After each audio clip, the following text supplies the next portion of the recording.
Hello everyone, how are you today? Welcome to my channel. I am Dr. Paramjeet and you're watching Dr. Education. If you don't know me, then I'm a consultant physician cardiologist in Yashoda Superspeciality Hospital, Nehru, Nagar, Ghaziabad, Delhi NCR, and this is my channel. In this channel, I make videos about health and healthcare topics, and there are a lot of videos already made on my channel. So don't forget to check out those videos, and if you haven't already subscribed my channel, then do that, because once you check out the videos, you'll realize that the information given here is very simplified and very authentic, because this information is not my opinion, not an opinion of a doctor.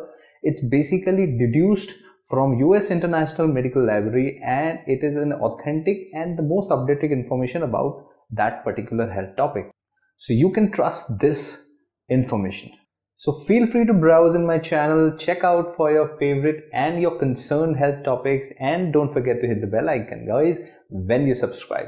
So today's topic is vitamin C, and we are going to talk about what is vitamin C, what does it do, and then how much of vitamin C do you need, what foods provide vitamin C, are you actually getting enough vitamin C in your diet, what will happen if you have a vitamin C deficiency, how vitamin C is beneficial in colds, in fevers, in infections, in aging, in cancer prevention. All these things will be seen today. So today we'll touch all these topics and we'll see, is there anything like an overdose of vitamin C? Can you get any harmful effects from vitamin C? So all these things will be studied today, and I will teach you about all these things. So stay tuned, guys. Let's start, and don't forget to hit the subscribe button.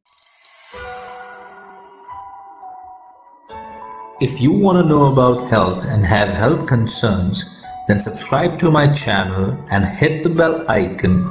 You'll be notified about all upcoming videos. Vitamin C is also called as ascorbic acid. And obviously, if it is called as acid, it is an acid.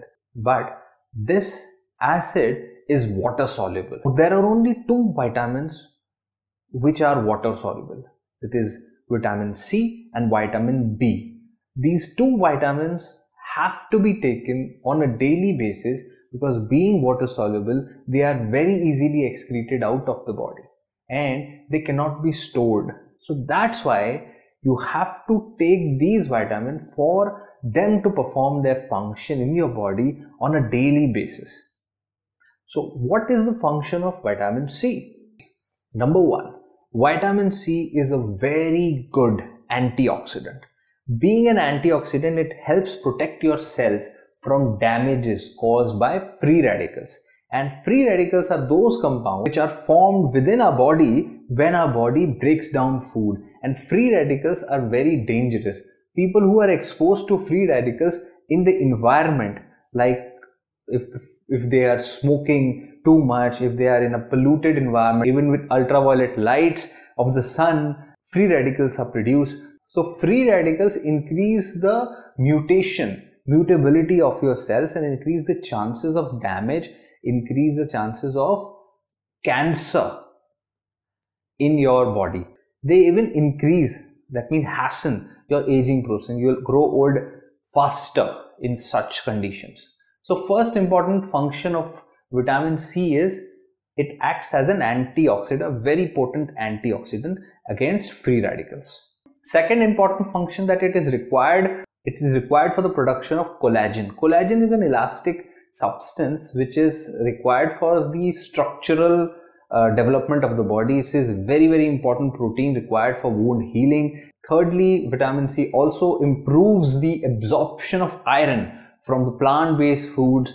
And fourthly, vitamin C is very important in your immune system. It works to protect your body from various diseases, infections, virus, etc. So vitamin C is very important. So the question comes, how much vitamin C do you need? The amount of vitamin C you need on a daily basis depends upon your age as well as your sex. So right here I've given a small chart of how much vitamin C do you need according to your age, sex, and if you are breastfeeding. The most important is if you are breastfeeding, you need a higher amount of vitamin C. Then secondly, if you smoke, that means you have to take like 20 to 30% more, 30, sometimes 50% more. That means if you smoke, then you need much more vitamin C than normal person. If you do smoke, then if you work in a polluted environment, if you live in Delhi, then you need higher amount of vitamin C. And you know why I'm saying that? Because Delhi's EQI is going off the charts and it's very polluted. The air is very polluted these days, especially if you go out driving by your bikes, then there is a big issue. But still, the point is that you need higher amount of vitamin C, and you should take like 20, sometimes 50% more of vitamin C. You can add 30 to 50 milligrams of vitamin C to your daily basis diet. Then what are the foods which provide you with vitamin C? Obviously, we all know that fruits and vegetables are the best sources of vitamin C, and you should eat a lot of variety of fruits to get vitamin C, but they are obviously present more in some fruits and they are present in less amount in some other fruits. So the fruits in which vitamin C is present in more amounts are citrus fruits. All the oranges, the grapefruits, the lemons, all they have the vitamin C a lot. The kiwi fruit also has a lot of vitamin C. Then other fruits and vegetables which also have higher amount of vitamin C includes broccolis, strawberries, and baked potatoes, tomatoes. They all have high amount of vitamin. Also understand, vitamin C content of food may be reduced by prolonged storage. The more you keep it, the lesser amount of vitamin C it will contain. Then vitamin C content of food reduces even by cooking. Yes, if you cook a food, it becomes reduced.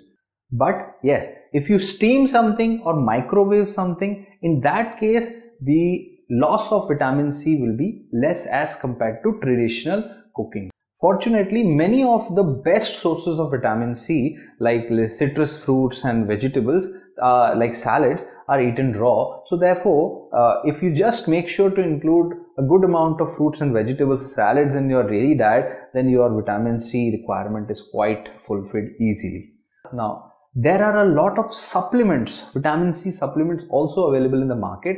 Most of the multivitamins have vitamin C, and vitamin C is also available as individual supplement as well.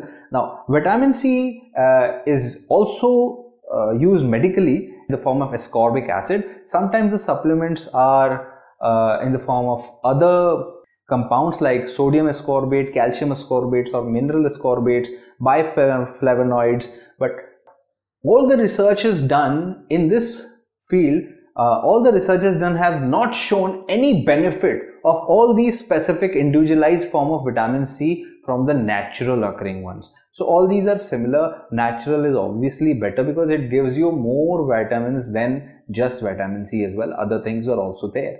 So how can you make sure, or are you actually getting enough vitamin C?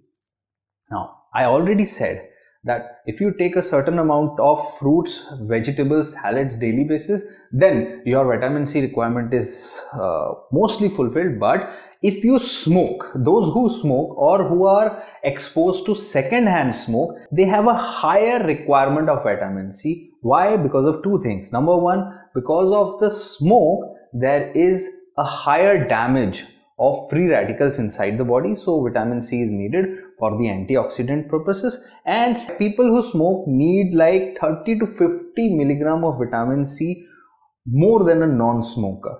So people who are smoking or living in a very unhealthy environment need more vitamin C. Then second, infants who are fed cow's milk need more vitamin C, because cow's milk has a very little vitamin C and heat can destroy the vitamin C, whatever it is there. So cow's milk is not recommended in infants under the age of 1. Breast milk and infant formulas are good in that case. They have enough amount of vitamin C's. Then people who eat very limited variety of foods, people who eat very fixed diets, very limited variety of foods, they also need high vitamin C, because they are not getting vitamin C from anywhere, because they are not eating a variety of foods. Sometimes people eat only meat, some people eat only dal roti, only grains.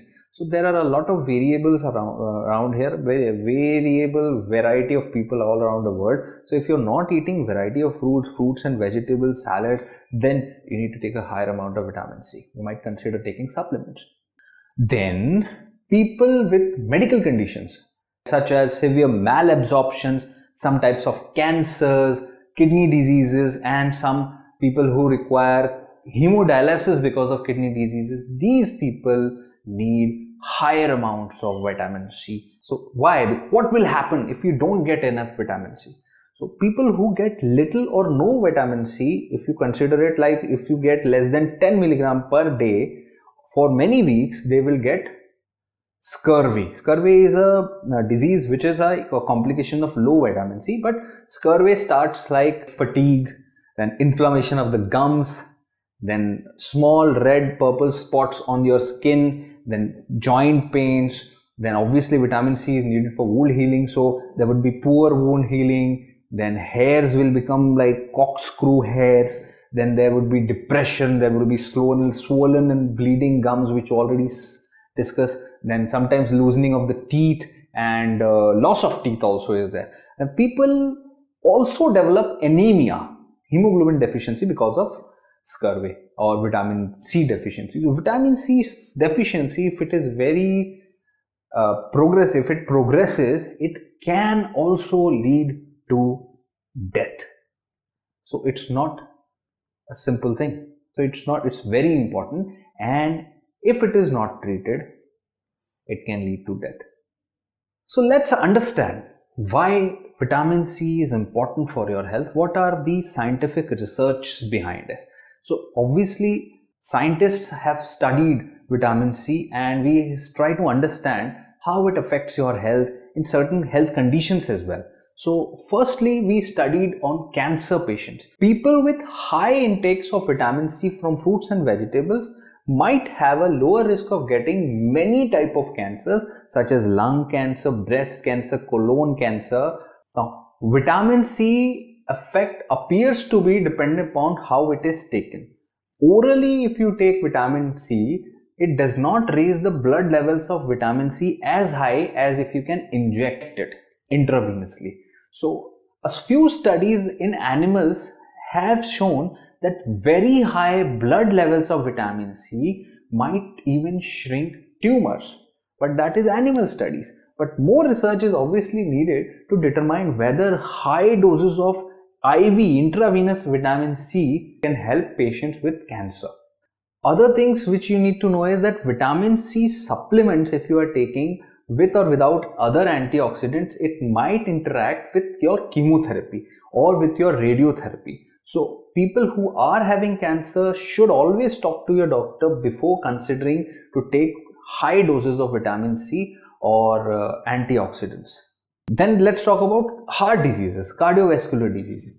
People who eat a lot of fruits and vegetables, obviously they seem to have a lower risk of cardiovascular diseases. But research believes that the antioxidant contents of these food might be partially responsible for this association, because the oxidative damage is the major cause of cardiovascular disease. However, scientists aren't sure whether vitamin C itself, either from the food or supplements, help protect the people from cardiovascular disease, because fruit and vegetables have a lot of vital nutrients. So it's not clear that only vitamin C is the main factor here. So that's why taking fruits and vegetables is the key, not taking vitamin supplements. Let's talk about age-related macular dystrophy, eye problem, vision problem. AMD and cataracts are the two leading cause of vision loss in older people. Although the researchers believe that vitamin C or other antioxidants, they do not affect the risk of getting AMD, but some research have shown that if you take vitamin C combined with other nutrients, it helps in slowing down the progress of AMD. In another study, they have seen that if you take a lot of vitamin C, zinc, vitamin E, beta carotene and copper, all these things, if they are present in a proper amount in your diet, in a little higher amount, then you have a lower chance of developing advanced AMDs. The relationship between vitamin C and cataract is unclear. Let's talk about common cold now. Although vitamin C has long been very popular remedy of common cold, research shows that for most people, vitamin C supplements do not reduce the risk of getting common cold. That means even if you take regular vitamin C, that does not mean that you will not get common cold. But people who take vitamin C supplements regularly might have shorter durations or milder symptoms. That means it reduces the symptoms and reduces the overall duration of the illness. But using vitamin C supplements after cold symptoms start does not appear to be helpful. So what does this mean? That if you take a lot of vitamin C regularly, it does not mean that an infecting virus or bacteria will not be able to attack you. That means your immunity does not increase. That means your immunity does not prevent the disease, but the disease will be attacked in a better way, handled in a better way, and it will be of a milder form. That means obviously there is a potency, there is a good effect on your immune system, and obviously your immune system is acting in a better way. But you have to be taking vitamin C regularly. If you start taking high amount of vitamin C after getting infected, then that does not help. What that means is that it takes some time. It takes some time for vitamin C to start giving these beneficial effects in your immune system. And since the duration of the disease is in a couple of weeks, then the time is much more than a couple of weeks. If you take it regularly, only then you'll have the benefits. So regularly taking these things is important. Nowadays, vitamin C has been propagated as a treatment of some very crucial viruses like Nipah viruses. Let me tell you, if you are taking vitamin C regularly, then it helps. Why? Because your body will kill the virus in a better way and you will have a milder form of the disease. The virus will not be able to take over your body. But if you take high doses of vitamin C after getting infected, then that is not so useful like it is propagated sometimes. It's not so useful. So a healthy regular diet of vitamin C is good. It cannot prevent disease, but can help you manage, tackle it better. Then the question comes, can vitamin C be harmful? Taking too much vitamin C can, yes, be harmful in certain cases, but it's rare. It can lead to diarrhea because it is an acid. It can lead to nausea. It can lead to stomach cramps. And people can also get something called as hemochromatosis, which causes the body to store too much amount of iron in the body. High doses of vitamin C could also worsen the symptoms, some problems of iron overload and damage the body tissue. Because high vitamin C means more iron will be absorbed into your body. Because vitamin C helps iron absorption. So obviously there is always a relationship. So there is always a upper limit. So these are the upper limits of vitamin C according to your age. So this much should be taken, maximum. That's all about vitamin C today, and I hope you have got some good information about this. So one way of preventing a deadly viral disease like Nipah virus or a Zika virus or Ebola virus in your body is by taking regular amounts of fruits, vegetables and salads in your diet, taking good amount of vitamin C, citrus fruits regularly so that your immune system, your body protective power is maintained.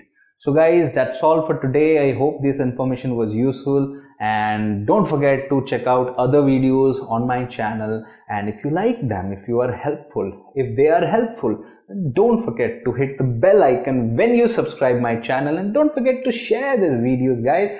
You need to help me out in this, and don't forget to write your comments. Tell me how you feel about these videos, and don't forget to write if you need videos about certain topics, and I'll make the videos about those topics as soon as possible, because I have a list and I'll add them into a list. So please feel free to get involved.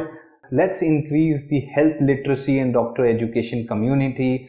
Don't forget to follow me on Facebook and Twitter. This is Dr. Paramjeet. Till next time, stay connected, stay healthy.